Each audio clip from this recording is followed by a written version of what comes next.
যখনই জমিনে কোনো বান্দা নাফরমানি করে তখন ওই জমিনের ওই বান্দার পায়ের নিচের মাটিটা জমিনটা আল্লাহর কাছে আবেদন করে, আল্লাহ আল্লাহ আমার একটু সুযোগ দাও,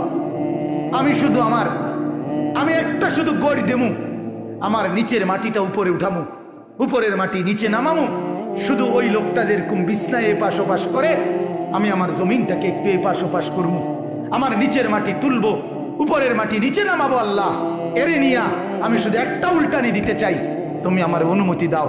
রব্বুল আলামিন তখন বলে ওই জমিনকে, না তুই এমন করিস না, ও যে আমার বান্দা, ওরে না আমি বানাইছি, আরে আমি বানাইছি। এই জমিন আমি কায়নাত আমার হুকুম দিয়ে বানাইছি, আর ওরে আমি হাত দিয়ে বানাইছি, আমার হাতে বানাইছি, আর নাক আমি লাগাইছি, আর চোখ আমি লাগিয়েছি, আর কান আমি লাগিয়েছি, আর হাত আমি লাগাইছি। আরে আমি সেই মাওলা যে মাওলা কুন বললে ফায়াকুন, যে মাওলা ভ বললে হয়ে যায়। আরে বানাইতে এভাবে করি নাই, 9 মাস পরে আর মায়ের পেটে রাইখা আমি নিজের হাতে ড্রয়িং করছি, নিজের হাতে। একবার নাক লাগাইয়া 100 বার দেখছি, ঠিক মতো হয়েছিনি। একবার চোখ লাগাইয়া 20 বার দেখছি, ঠিক মতো হয়েছিনি। এইভাবে 9 মাস আমি তারে যত্ন করে সাজিয়ে, সুম্মা আনশানাহু খালকান আখার, আমি তারে এক মানুষ বানিয়ে এরপরে মায়ের পেট থেকে আমি বের করেছি। যাকে আমি এত যত্ন করে বানাইছি রে, তারে এত অল্পতে কেমনে মেরে ফেলি? না তুই একটু ক্ষান্ত হ, দেখি না ও তওবা করে কিনা,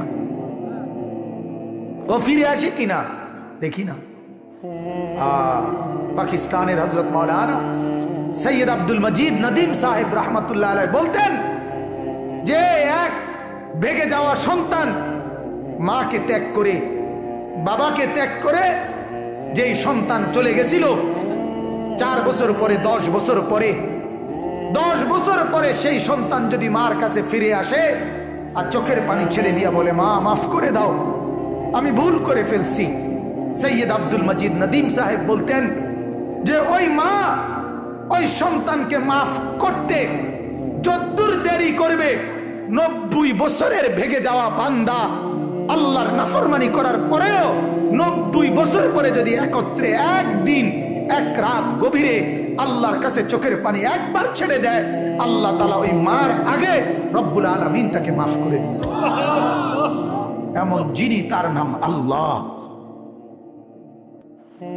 যুবক তুই তোকে চিনলি না, হায় হায়, তামসাটাকে জিন্দেগি মনে করলাম। 1 প্লেট বিরিয়ানি দিবে, 1 প্লেট খিচুড়ি দিবে, 2টা জিলাপি দিবে, এর জন্য জিন্দেগিটা কি কামিয়াবি বানাইলা? এটা কি মনে করলা সফলতা?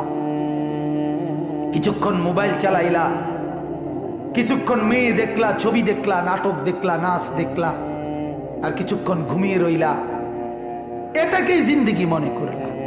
আর আপনারা যারা ব্যবসায়ী কামাই রোজগারি করেন, আর আপনারা এই কিছুক্ষণের কামাই আর বউ বাচ্চার জন্য ভাত মাছ কিনা, এই কদ্দুরকে জিন্দেগি মনে করলেন। আহা, এই সামান্য কদ্দুর ফিকির, এটা তো পিঁপড়ার ফিকির। পিঁপড়া। আমাদের বাংলাদেশের একজন শ্রেষ্ঠতম আলেম দ্বীন, গবেষক আলেম ডক্টর আফম খালিদ হুসাইন, অনেক বড় মাপের আলেম এবং জ্ঞানী গবেষক, উনি বলছেন এক পিঁপড়া সামান্যটুকু খাবার খায়, হ্যাঁ, কিন্তু এরপরও সে জমা করে রাখে।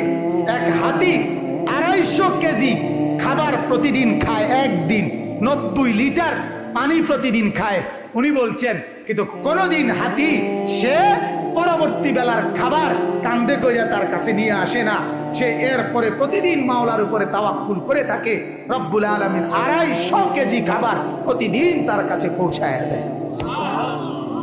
হযরত বলেন এক সাগরের তিমি 1 লোকমায় যেই খাবার খায়, 1 লোকমা 200 শক্ত সামর্থ্য জোয়ান যুবক গোস্ত ভাত খাইয়া একবারে যা খাবে, এই সাগরের তিমি 1 লোকমায় তার চাইতে বেশি খাবার খায়। সাগরে কত লক্ষ তিমি, কি পরিমাণ খাবার মালিক সরবরাহ করতেছে। তাইলে তুমি তুমি কেন এত পেরেশান হইয়া গেলা? তুমি কেন পেরেশান হয়ে গেল? ছেলেটাকেও কামে লাগাই দিলা, মেয়েটাকেও কামে লাগাই দিলা, ফুতের বড়ও কামে লাগাই দিলা, নিজেও কামে লাগাই দিলা। কেউ কাউরে জিজ্ঞাসা করো না, কিরে বাবা তোমার নামাজ পড়ো না কেন? স্বামী স্ত্রীকে বলে না, স্ত্রী স্বামীকে বলে না, বাবা মা সন্তানকে বলে না, সন্তানাদি বাবা মার ফিকির করে না, কারো কোনো ফিকির আখিরাতের নাই। এতগুলো মানুষ মিললে বাত এক লোকমা। ছি ছি ছি ছি। অথচ রব্বুল আলামিন যেটা বললেন যে আমি একমাত্র মুখাপেক্ষী, আমার কাছে সবকিছু মজুদ আছে। তুই বান্দা চাইলে তুই একজন না, লাউ আন্না আউওয়ালাকুম ওয়া আখিরাকুম ওয়া ইনসাকুম ওয়া জিন্নাকুম ওয়া যুকুরাকুম ওয়া উনুসাকুম, আল্লাহ বলে তোদের প্রথম ব্যক্তি, শেষ ব্যক্তি, পৃথিবীর শুরু এবং শেষ সব লোক যদি একত্রিত হয়, পুরুষরাও নারীরাও ছোটরাও বড়রাও মানুষরাও জিনরাও যদি একই মাঠে জমা হয়ে আমার কাছে যার যা লাগবে তা চায়, আল্লাহ বলেন লা আতাইতু কুল্লা ওয়াহিদিন মাসআলাতাহু, সবার চাওয়া আমি ওইখানে রাখকেই পূরণ করে দেব। মা নাফিদাত মিন খাজাইনি শাইউন, আমার ভান্ডার থেকে এক ফোঁটাও কমবে না। এমন যিনি তিনি আল্লাহ। তাকে ছেড়ে কোথায় দৌড়াচ্ছেন? আল্লাহকে ছেড়ে কোথায় যাচ্ছেন? আল্লাহকে ছেড়ে কোথায় গেলেন? যুবক আল্লাহকে ছেড়ে কোথায় গেলা? নামাজ না পড়ে নর্তকী দেখে লাভ কি হয়েছে পর্যন্ত বলো না একবার? ওই মাদেরকে বলো না, মা এই পর্যন্ত বেপর্দা হয়ে যত মহিলা পুরুষকে দেখাইলা, মা কে তোমারে কয় টাকা চাঁদা দিছে এই পর্যন্ত? 2টা পয়সা তোমারে কোনোদিন দিছিনি, চাইয়া না গেল যা। কথা বোঝেন নাই? তোমারে তো দেখে গেল, কিন্তু দ্বিতীয় পয়সা তো দিল না। কি পাইলা? পাইলাটা কি দুনিয়ায়? অবুঝ মানুষ বুঝতে চায় না, অবুঝ সন্তান বুঝতে চায় না। তার সমস্ত দুশ্মনী নামাজের লগে, তার সমস্ত দুশ্মনী আল্লাহর সাথে। সে তার একটা বন্ধু, সামান্য একটা বন্ধু, তার এই সামান্য পরিচয়, তারও মন রক্ষা করতে সে রাজি, কিন্তু সে তার মালিকের মন রক্ষা করতে রাজি না। হায় হায় হায়। কিন্তু আমরা আমাদের ছেলেদের দিকে তাকিয়ে দেখেন, আমাদের সমাজটা এতগুলো বাবা চাচা থাকতে, এত মাদ্রাসা মসজিদ চতুর্দিকে, কিন্তু আমাদের ছেলেগুলো দেখেন, টোটালি 100টা ছেলের মধ্যে 99টা ছেলে হবে, আরো বেশি 100 হবে ছেলে নামাজ পড়ে না। আহারে বাবা, তো এইভাবে একটা হলো যে কোনো মসজিদ নাই, কোনো মাদ্রাসা নাই, কোনো আজান হয় না, কোনো আল্লাহ খোদার নাম নাই, কোনো মাহফিল হয় না, কোনো নসিহত নাই। এই কারণে সব নষ্ট হয়ে গেছে। মানে ক্ষেতটার মধ্যে কোনো চাষ নাই, কোনো নাঙ্গল নাই, কোনো কীটনাশক দিছে না, কোনো রকম সার দিছে না, বেড়ায় কোনোদিন আইয়া কদূর ফিরেও চাইছে না 3 মাসের মধ্যে। এই কারণে ধরে নিলাম এই ক্ষেতটা জঙ্গল দিয়া আগাছা দিয়া ভরে গেছে। এটা তো একটা যুক্তি আছে, কথা বলেন না কেন? কিন্তু চতুর্দিকে মসজিদ, চতুর্দিকে মাদ্রাসা, চতুর্দিকে আল্লাহর কোরআনের ওয়াজ নসিহত, তাহলে এত কিছুর পরে আমাদের এই এত বিপুল পরিমাণ সন্তান মুসলমান পরিচয়ধারী। আরে আমরা তো হিন্দুকে নামাজ পড়তে বলি নাই, ইহুদিকে বলছি না, খ্রিস্টানকে বলতেছি না, নাস্তিককে বলতেছি না, মুরতাদকে বলছি না, মুসলমান পরিচয় দেয়। এই ছেলেটার ভোটার আইডি কার্ডে লেখা আছে ধর্ম ইসলাম, জন্ম নিবন্ধন সনদে লেখা আছে ধর্ম ইসলাম, পাসপোর্টের মধ্যে লেখা আছে ধর্ম ইসলাম। তাহলে এত জায়গায় ইসলাম লেখা, এই জানোয়ার নামাজ পড়ে না কেন? এই হাইওয়ান সেজদা দেয় না কেন? তার বাপ কোথায়? তার মা কোথায়? তার সমাজ কোথায়? তার এলাকার মুরব্বীরা কোথায়? বলেন বলেন আপনারা। আশ্চর্য, আমাদের ছেড়ে দিছে সবাই। আমরা সমাজটা হাল ছেড়ে দিছি, সবাই মিলেমিশে যার যা মন চায় খাও দাও ফুর্তি করো। কারো কোনো মানে চোখের সামনে অশ্লীলতা, চোখের সামনে মসজিদের সামনে মা 10টা ছেলে 20টা ছেলে আড্ডা দিতেছে, ওমা একটা মুরব্বীর মুখ দিয়া এটা শব্দ নাই। কারো কোনো মাথা ব্যথা। আর কদ্দুর 10 জন বুড়া মানুষ একত্র কদ্দুর এ কথাটা তো কইতে রে কি আমগো এলাকার ফোলাফান ডিজে এভাবে একটা ওয়াক্ত নামাজ পড়ে না, এর জন্য কি আমরা কিছু করতে পারি কিনা? এই কদ্দুর কথাও তো মুখ দিয়ে কদ্দুর কইতে পারে, আমি কোনো আলাপ নাই, শুধু বন বিড়ি চা, টেলিভিশনে বেডিতে নাচ চাওয়া, চা দোয়ানে বই বই গপ মারন ছাড়া, ফাঁকনা কথা ছাড়া আর কিছু না। সবাই সবার মতো, বা ছেলেরা ছেলেদের মতো, মেয়েরা মেয়েদের মতো, মহিলারা মহিলাদের মতো, মুরব্বীরা মুরব্বীদের মতো। আরে বাবা, তাইলে আমাদের একজন বক্তা, দুইজন বক্তা, 10 জন, আমার শায়েখ আল্লামা মুফতি মুশতাকুর নবী কাসিমি হযরত সেদিন বলতেছে, মাওলানা আমরা বক্তা সারা দেশে মিল্লা কয়জন হইব কোন? নাহলে 100 জন, একটু পরিচিত মানুষের কাছে আসে যায় বেশি, এরকম নাহলে 100, নাহলে 200। সারা বাংলাদেশে একটা জরিফে একবার শুনছিলাম, কমপক্ষে বাংলাদেশে এক সিজনে শীত মৌসুমে মাহফিল 40 লক্ষ। তাহলে 18 কোটি মানুষ, এই 18 কোটি মানুষের জিন্দেগি বদলাবার জন্য এই 50 জন 100 জন হুজুর এরাই যথেষ্ট। যদি অথচ সেটাই যদি 500 ঘর, আরে 100 ঘরের অভিভাবক যদি নিজ দায়িত্বটা নিয়ে নেয়, তাইলে আর ইমাম সাহেবের এক ঘরেও যেতে হয় না। কিন্তু আমাদের কারো রাজি, কেউ রাজি। বউ হেবেডার আমরার কাছে আইসা কয় যে বেডিটির ওয়াজ করে দেন, পোল্যান্ডের ওয়াজ করে দেন, মানে সব আমি ঠিক করে দিতাম। হেবেডার বইয়া বইয়া সিরিয়া খাইত, হেবেডা বইয়া বইয়া বহন খাইব। উনি শুধু দুনিয়া দুনিয়া করবে, আখেরাতকে সাজাবে। এই জন্য আমি এতগুলো কথার অর্থ আপনাদের অনুভূতি জাগাইতে চাই।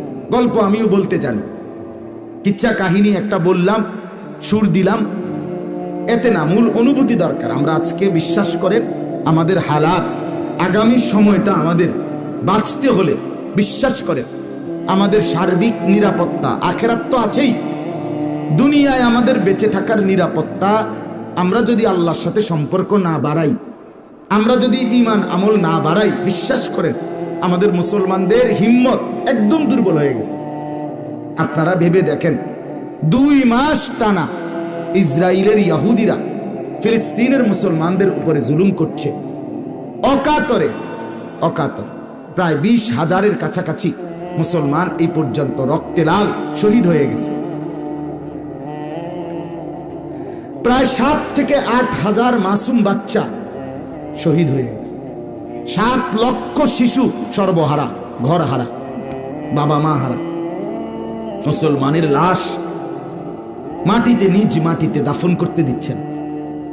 কুকুর পত্রিকার ছবি দেখাইছে ফিলিস্তিনে, এইবারে কুকুর মুসলমানের লাশ দাফনের অভাবে পড়ে আছে রাস্তায়, এই কুকুর লাশ টানাটানি করতেছে। এখন এত জুলুম, এত নির্যাতনের পরেও আমরা 180 কোটি মুসলমান, 57টি মুসলিম রাষ্ট্র, আর ইসরায়েলের ইহুদি সর্বোচ্চ খবর পত্রিকায় এবং চ্যানেল সহ সব জায়গার রিপোর্ট হলো সর্বোচ্চ হলো 97 লাখ অথবা 92 লাখ, মানে 1 কোটির নিচে। ইসরায়েল এই ইহুদি 1 কোটির নিচে, আমরা হলাম 180 কোটি। তাদের এটা কোনো বৈধ রাষ্ট্র না, এটা কোনো রাষ্ট্র এখনো হয় নাই। আমাদের নিয়মতান্ত্রিক 57টা রাষ্ট্র আছে, কথা বুঝছেন কি না বল? কিন্তু আমাদের এই এতগুলো মানুষের প্রতিবাদ, বিক্ষোভ, মিছিল, স্লোগান মাত্র 1 কোটির চাইতে কম কাফেরের 2টা পয়সার মূল্য দিচ্ছে না, ভয় পাচ্ছে না। কেন ভাইয়া আমরা এইভাবে হেরে গেলাম কেন? আমাদের এত দুর্বলতা হয়ে গেল কেন? যুবক তোমাদেরকে বলছি, বাপ আল্লাহ চাহে তো যদি হায়াত পাও, আগামী 20 বছর পরে পৃথিবীর পরিস্থিতি কি হইতে পারে তুমি একটু ভেবে দেখো। মুসলমানদের তুমি আল্লাহ চায় তো বাঁচবা, আল্লাহ যদি বাঁচায় ওই চাচা মরে যাবে, মুরব্বী মরে যাবে হয়তো, কিন্তু তুমি তো বাঁচবা। তো এখনই না তুমি তোমার বাপের আমলে দেখতেছো হয়তো বাচ্চা রইছ, তো তোমার আমলে তোমার সন্তান যদি জান মাল ইজ্জত বেঁচে থাকার নিরাপত্তা না পায়, কথা বলেন না, তখন কেমন হবে? তখন কেমন হবে বলেন? ভেবে দেখেন। আমাদের অব্যাহত একটা সমাজের মধ্যে যদি 100 জন যুবকের মধ্যে 99 জনই যদি নামাজ না পড়ে, তা আমাদের আগামী পরিণতিটা কি? একটা সমাজের মধ্যে যদি 200 মহিলার মধ্যে 198 জনই যদি পর্দা না করে, আমাদের আগামী পরিণতিটা কি? একটি সমাজের মধ্যে 100 ঘরের মধ্যে যদি 100 ঘর 99 ঘরেই যদি প্রতিদিন রাত 12টা 1টা পর্যন্ত রঙিন টেলিভিশন, নাচ গান, হিন্দি সিরিয়াল, জিনা ব্যভিচার উলঙ্গতা চলে, তাহলে আমাদের আগামী 20 বছর পরের পরিণতিটা কোথায়? একটি সমাজের মধ্যে যদি 10 বছর থেকে নিয়ে 8 বছর, 10 বছর থেকে নিয়ে 30 বছর পর্যন্ত প্রত্যেকটা ছেলে মেয়ের হাতে যদি বড় মোবাইল থাকে আর সারাক্ষণ যদি ছবি, নাচ গান, জিনা ব্যভিচার, উলঙ্গ দৃশ্য, নারীর দৃশ্য, এগুলোই দেখে যদি সময় পার করে, তো পৃথিবী গড়বে কে? সমাজ গড়বে কে? সংসার গড়বে কে? আগামী নিরাপত্তা দিবে কে? বলে বলো ভাইয়া। আমি এই জন্য নিজের অস্থিরতা থেকে এগুলো বলি। পেরেশানি, অনেক পেরেশান। আমাদেরকে তো আরো সামনে আগাইতে হবে, আমাদের জিন্দিগি তো আরো সামনে যাইতে হবে। তা আমাদের এই ছেলেরা, এদের 6 বছরে, 5 বছরে, 1 বছরে কোনো দিন মনেও পড়ে না যে তারা যে মুসলমানের মতো চুল রাখে না, কাফেরের মতো চুল, বেঈমানের মতো চুল, একটু বিবেকও জাগে না যে এটা আমি কি রাখতেছি। 1 ওয়াক্ত নামাজ পড়ে না। তাদের কোনো পেরেশ কিরে তোর মা কো, মানে মা বাপ বংশের কোনো পরিচয় নিয়ে তার কোনো লাজ লজ্জা কিচ্ছু নেই। মানুষে কি মনে করবো কিরে আমি মুসলমান, আমি নামাজ না পড়লে, আমি মনে করেন আমি একটা জিনিস মনে করেন, আমি আজকের মাহফিলের বক্তা, এখন আমি আইসি এনে মাগরিবের আজান দিছি, তা আমি যদি বাইরে কই যে আমি কোথাও ঘুম যাবো, তা আমি শুয়ে রইলাম ধরেন আধা ঘন্টা, শুয়ে রইলাম, আর এনে মাগরিবের নামাজ পড়ে যায়, এরপরে উঠতে আইয়া ওয়াজ করলাম। আচ্ছা, এই এখানকার একটা মানুষ যদি শুনে এই কথাটা যে এই হুজুরটা মাগরিবের নামাজ না পড়ে এনে আইসে ওয়াজ করতো, তাইলে একটা মানুষ তার আমার প্রতি 1 জাররা কোনো ভক্তি সম্মান দেখাবে? বলবে এরম বাটফার বুঝি হুজুর। কথা বলেন না কেন? বলবে কি না বলেন? এরম বাটফার হুজুর হয় কেমন? এটা কি বাটফারে না, সিটারে না রে। এতে বেটা নামাজের টাইমে ঘুম যায়, এটা আইয়াও আইসে ওয়াজ করতো, এরম অজাত হুজুর তার শুনছি না। এরম আপনি আমার ব্যাপারে যদি এতগুলো মন্তব্য আসে, তো তুমি যুবক যে মুসলমান পরিচয় দিয়া, তোমার বাপ মুসলমান, তোমার মা মুসলমান, তোমার বংশ মুসলমান, তুমি যে নামাজের ওয়াক্তে 1 ওয়াক্ত নামাজ পড়ো না, তুমি বাটফারের মানুষে কিছু কয় না? কথা বলেন না? তুমি চিটার রে কিছু কেউ বলে না? তুমি অসৎকে? তোমার বিবেক কোথায়? তার মানে তার হিসাব হইল লোকে কে কি বলে, কি মনে করে আমি জানোয়ার, এটা নিয়ে ভাবার কি দরকার? কুকুর তো নিজে বোঝে না যে তাকে কেউ কিছু মনে করে কিনা, শুকর তো বোঝে না তাকে কেউ কিছু মনে করে কিনা, ছাগল তো বোঝে না তাকে কেউ কিছু মনে করে না, এজন্যই তো সে জানোয়ার। অতএব যে মুসলমান, যে মানুষ সুস্থ স্বাভাবিক, সে অনুভব করে যে আমাকে লোকে মন্দ বলবে, আমাকে মানুষ ঘৃণা করবে, আমি মুসলমান, আমি নামাজ না পড়লে, আমি মেয়ের পিছনে হাঁটলে, আমি মোবাইলে উলঙ্গ ছবি দেখলে, আমি নাচ গান দেখলে আমাকে লোকে মন্দ বলবে। এর দুর্বিবেক যার মাথায় কাজ করে না, ব্রেনে কাজ করে না, আরে তুই মানুষ না বেটা, তুই মানুষ না বেটা, জন্তু, জানোয়ার। আল্লাহ আমাদেরকে বুঝার তৌফিক দান করেন। চলেন, আমার কথা শেষ, মূল বক্তব্য শেষ। এটাই আমার কথা ছিল। আমি আপনাদের কাছে এবার বলতে চাই, চলেন সবাই মিলে আমাদের আল্লাহর দিকে ফিরে আসি। সবাই চেষ্টা করি যার যার অঙ্গনে আমরা আল্লাহর দিকেই ফিরে আসি। আমাদের আল্লাহই আমাদের নিরাপত্তা, আমাদের ঈমান, আমাদের নামাজ, আমাদের সেজদা, আমাদের বন্দিগি, আমাদের পর্দা, আমাদের হালাল উপার্জন, খোদার কসম, এর মধ্যেই আমাদের আগামী দিনের বেঁচে থাকার নিরাপত্তা।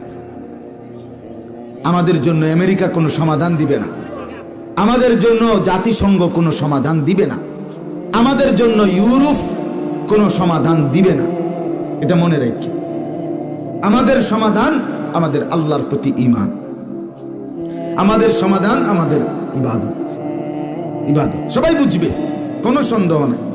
এই ছেলেরাও আগামী দিনে মুসিবত দেখবে, কোনো সন্দেহ নেই। মুসিবত খুব কাছাকাছি, পেরেশানি খুব কাছাকাছি। এত লম্পট, এত দুশ্চরিত্রতা, এত ভয়ঙ্কর অশ্লীলতা, বেহায়াপনা, এটা আল্লাহ সইবে না, এটা আল্লাহ সইবে না। বাপ, একটা সমাজে, একটা দেশে, একটা এলাকায় সর্বযুগে খারাপ মানুষ ছিল কিনা বলেন? কম বেশ 2 জন 3 জন ছিল, কিন্তু এইভাবে ব্যাপকভাবে মহামারীর মতো সমাজের সব ছেলে মেয়ে নারী পুরুষ বেপর্দা বেহায়াপনা এত বেশি পরিমাণ একসাথে আগে ছিল না। এই জন্য আমরা কোরআনুল কারীমের 5টি আয়াত পড়ছি। এই আয়াতগুলোতে আল্লাহ তাআলা বলছে, বান্দা, মাথার উপরে আসমান আমি দিয়েছি, পায়ের নিচে জমিন আমি দিয়েছি, এই গোটা পৃথিবীর সমস্ত বস্তু জোড়ায় জোড়ায় আমি বানিয়েছি। এই 3টা কুদরত আল্লাহ এখানে বলছে। ওয়াস-সামাআ বানাইনাহা, 27 নম্বর পারা, কোরআনুল কারীমের 51 নম্বর সূরা আয-যারিয়াত, এই সূরার 47 নম্বর আয়াত। এই আয়াত থেকে শুরু 51 পর্যন্ত 5টা আয়াত। আল্লাহ কারো কথা চিন্তা করেন, আপনি শুনেন। ওই যে বাইরে চিল্লায় হাঙ্গামা করে, আমার এই নিয়ে কোনো টেনশন নেই। আমি কোনো সময় বাইরের কারো লেগে ফেরেশানি করি না। আমার ফিকির থাকে যে ভিতরে আইছে তার প্রতি আমার আমানত, মানে যে আমার নজরের সামনে আছে, আমি মনে করি আমার এই সময়টা আমার এই মানুষগুলোর জন্য আমানত।